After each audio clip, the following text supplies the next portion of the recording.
नमस्कार दोस्तों, अ very good morning. बहुत बहुत स्वागत है आपका आज की ताज़ा खबर में। हमेशा की तरह हम ग्लोबल इकोनॉमी की न्यूज़ से ही आज के एपिसोड की शुरुआत करने वाले हैं।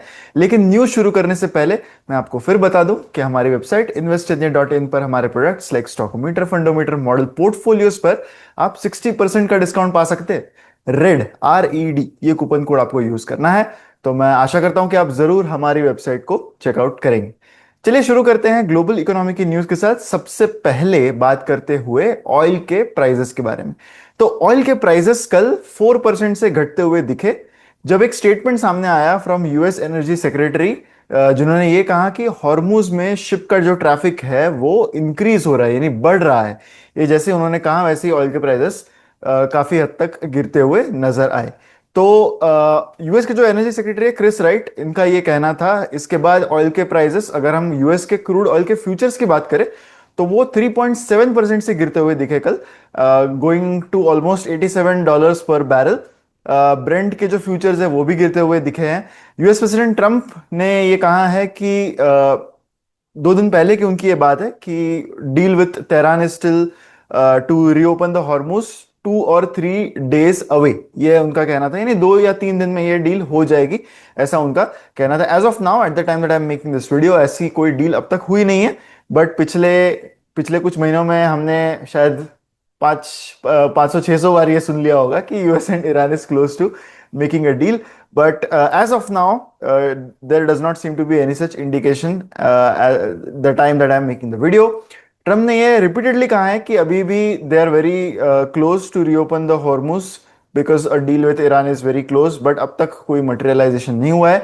ऑयल इंडस्ट्री एग्जीक्यूटिव एनालिस्ट का ये कहना है कि क्रूड प्राइसेस काफी मॉडरेट रहे हैं in comparison to the scale जिसमें डिसरप्शन हुआ है। तो disruption as per the analyst has been far more higher than what is being shown in the oil prices right now. इसके इसके पीछे कुछ रीजंस है।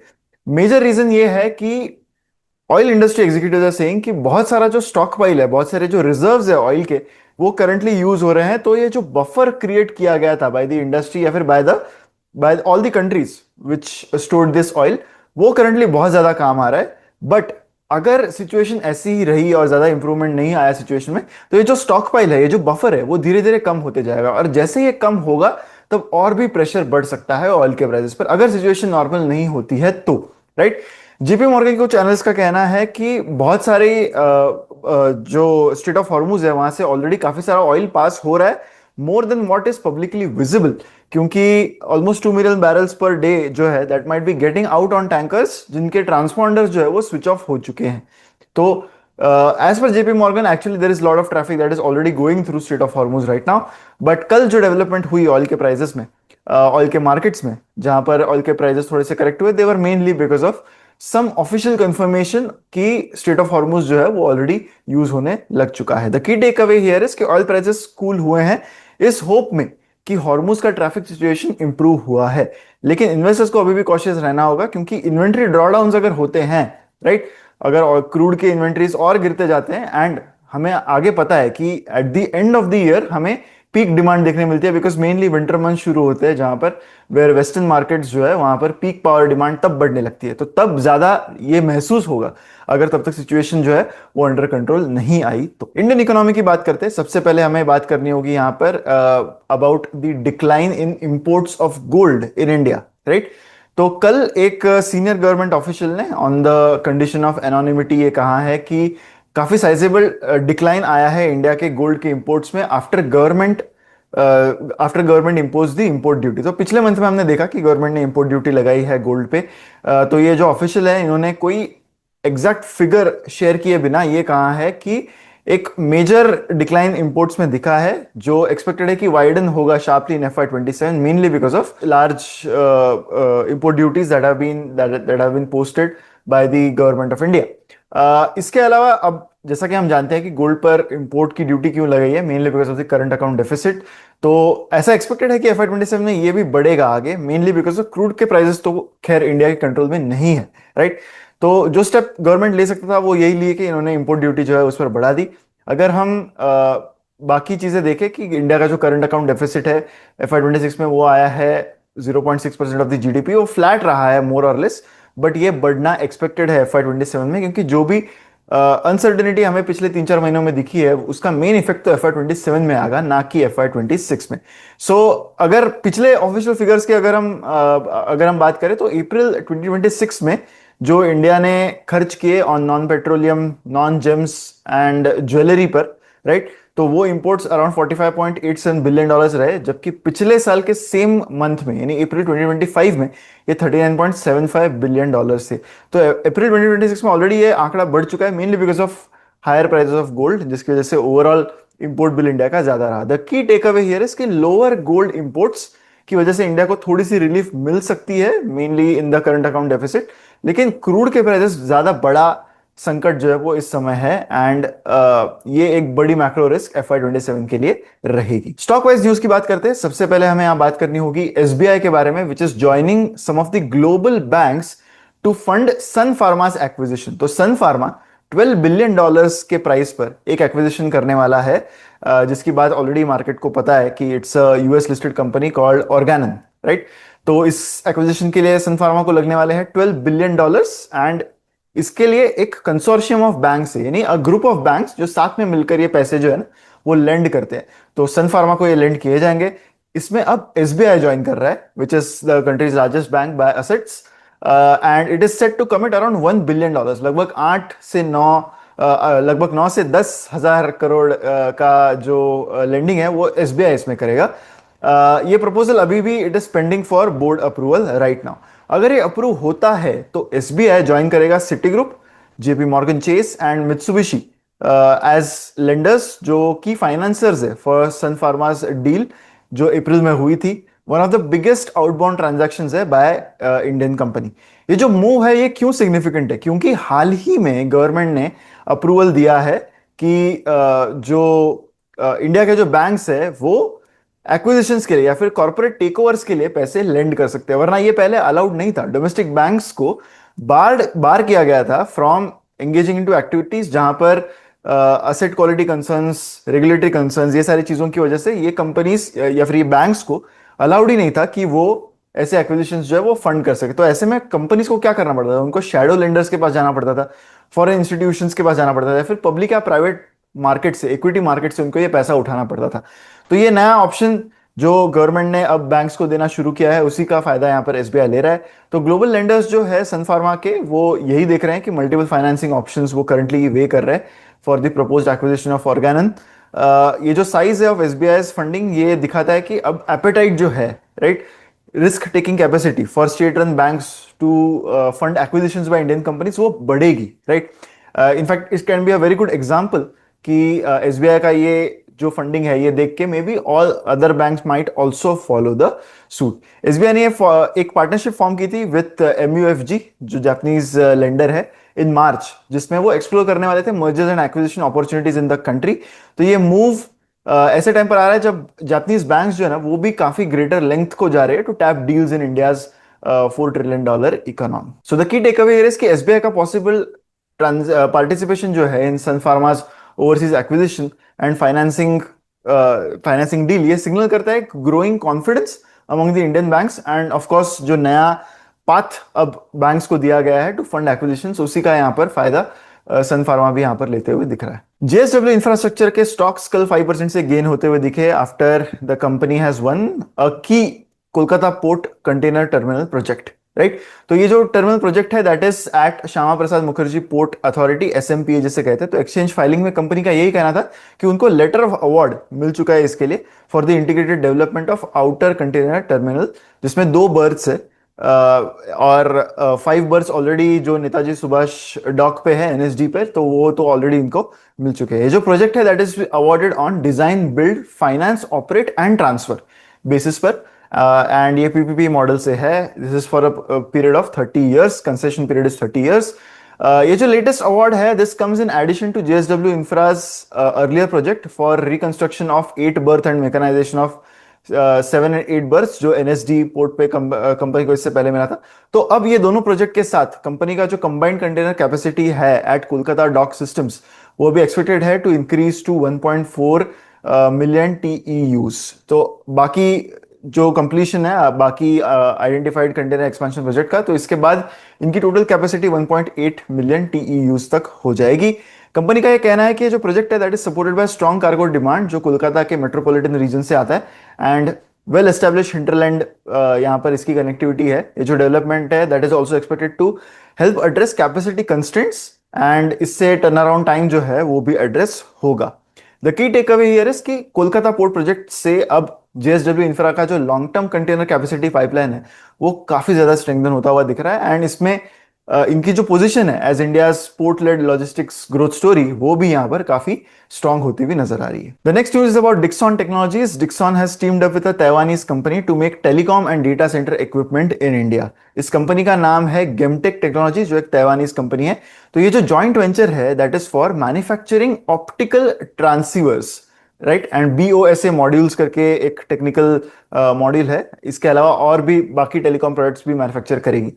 तो ये जो प्रपोज स्ट्रक्चर है इसके अंतर्गत डिक्सॉन के पास 60% स्टेक होगा in the joint venture and 40% stake जो है that will be with Gemtek. ये वेंचर मैन्युफैक्चर करेगा small form factor pluggables, optical transceivers and BOSA modules. इसके अलावा बाकी भी प्रोडक्ट्स है। डिक्सॉन इस पार्टनरशिप के अंतर्गत अब एक एंट्री लेगा in the fast growing data centre telecom and optical connectivity ecosystem, right. Dixon electro connect नाम की उनकी एक सब्सिडरी है जिसके जिसके थ्रू ये जेवी जो है वो यहाँ पर एग्जीक्यूट की जाएगी।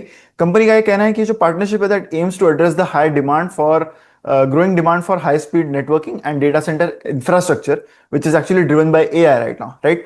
So cloud computing, edge computing, next gen optical communication technology ये सारे ही इसके अंडर आते हैं। The key takeaway here is कि Dixon की जो JV है with Gemtech ये एक्सपांड कर रही है उनका presence in telecom, data centre and optical connectivity manufacturing जो अलाइन कर रही है with overall India's electronic and AI infrastructure opportunity. ये इन अ वे डिक्सॉन का एक काफी अच्छा वेंचर है क्योंकि उनका पोर्टफोलियो अगर आप देखोगे डिक्सॉन का it is very concentrated towards phones और अदर इलेक्ट्रॉनिक कंपोनेंट्स। तो this gives them a bit of a diversification although as a percentage of revenue इनके पूरे पिक्चर के हिसाब से अगर हम देखें तो ये उतना बड़ा रेवेन्यू जनरेटर तो नहीं है बट एटलीस्ट कंपनी एक एफर्ट कर रही है कि वो बाकी सेक्टर्स की तरफ भी देखे। The next news about PI industries जिनके शेयर्स कल लगभग 7% से ऊपर थे क्योंकि कंपनी का एक की कस्टमर है जापानीज कस्टमर कॉल्ड कुमियाई। तो उन्होंने अपने H1 के जो रेवेन्यू एंड प्रॉफिट आउटलुक है वो रेज कर दिए हैं। तो ये एक्चुअली बहुत ही इंपॉर्टेंट कस्टमर है PI इंडस्ट्रीज के लिए। जापान बेस्ड कंपनी है कुमियाई केमिकल इंडस्ट्रीज। तो इन्होंने अपना अर्निंग्स फोरकास्ट रेज किया है for the first fiscal of 2026। उन्होंने बताया कि स्ट्रॉन्गर देन एक्सपेक्टेड सेल्स है of its flagship herbicide AXEEV नाम की उनके हर्बिसाइड है एंड इसके लिए उनको एक काफी रोबस्ट डिमांड दिख रही है इनके फाइन केमिकल्स बिजनेस में। तो ये जो इन्होंने आउटलुक रेज किया है that is upwards of 10.9%। Company ने इसके पहले अपना ऑपरेटिंग फोरकास्ट जो है वो भी बढ़ा दिया है, नेट प्रॉफिट भी, ओवरऑल सारे ही गाइडेंसेस उन्होंने यहाँ पर बढ़ाए हैं। इस जापानीज केमिकल कंपनी इनका ये कहना है कि sales have exceeded expectations due to accelerated shipments जो हुए हैं इन एग्रीकल्चरल केमिकल बिजनेस। अब उनकी जो जेनेरिक वर्जन में एंट्री हो रही है इन द US मार्केट तो उस वजह से भी उनको एक बहुत बड़ा ट्रैक्शन मिला है। ये सारे चीजें स्ट्रॉन्ग परफॉर्मेंस उनका फाइन केमिकल सेगमेंट में इसी वजह से दिख रहा है। कुमियाई ने यह भी कहा है कि उनके profits have benefited from higher sales as well as decision to bring forward AXEEV shipments. तो PI जो है वो सप्लाई करता है इसका एक मेजर मॉलिक्यूल जो इसके लिए जरूरी है एंड ये जो मॉलिक्यूल है that contributes almost 40% of PI industries overall revenue. तो उतना मेजर मॉलिक्यूल वो जिसको बेचते हैं उन्होंने अपने गाइडेंसेस बढ़ा दिए। तो जनरली इससे पहले भी देखा गया है कि जब भी कुमियाई ने अपने गाइडेंसेस कम कर दिए तब PI इंडस्ट्रीज का भी स्टॉक करेक्ट होता था। तो अब उन्होंने गाइडेंसेस बढ़ा दिए तो इसलिए PI इंडस्ट्रीज भी कल ऊपर जाता हुआ दिखा। ये जो इंप्रूव्ड आउटलुक है दैट कम्स आफ्टर कुमियाई ने इससे पहले ही लाइक आई सेड दिसंबर 25 में उन्होंने अपने गाइडेंस लोअर कर दिए थे जब उन्होंने बोला था कि उनका रेवेन्यू का जो डिक्लाइन है वो 5% होगा एंड ऑपरेटिंग प्रॉफिट में 32% का ड्रॉप होगा। ऐसा गाइडेंस उन्होंने दिसंबर 25 में दिया था। तो उससे अब बेटर पिक्चर दिख रहा है, यही हम यहाँ पे कह सकते हैं। The key takeaway here is कि कुमियाई का जो ओवरऑल इंप्रूव्ड आउटलुक है that is very positive for PI industries in the near term. लेकिन इन्वेस्टर्स को जेनेरिक कंपटीशन रिस्क को ट्रैक करना होगा जो AXEEV लिंक्ड रेवेन्यू से कंपनी को आता है। इसी के साथ हमारी न्यूज यहीं पर खत्म होती है। अब हमेशा की तरह हम हमारे फाइनल सेक्शन पर बढ़ेंगे जो है बिलीव इट और नॉट सेक्शन।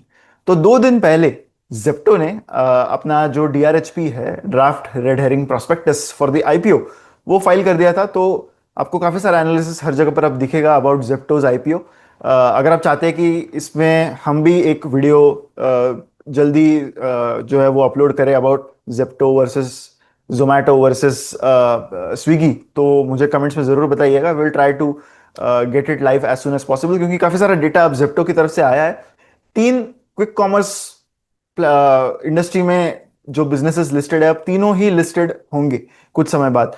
तो इससे बहुत सारा डेटा आएगा, बहुत सारे investor calls and share holder letters यहाँ पर होंगे टू एनालाइज। एक ऐसे ही इंसाइटफुल डेटा की बात हम यहाँ पर करने वाले हैं about the quick commerce business.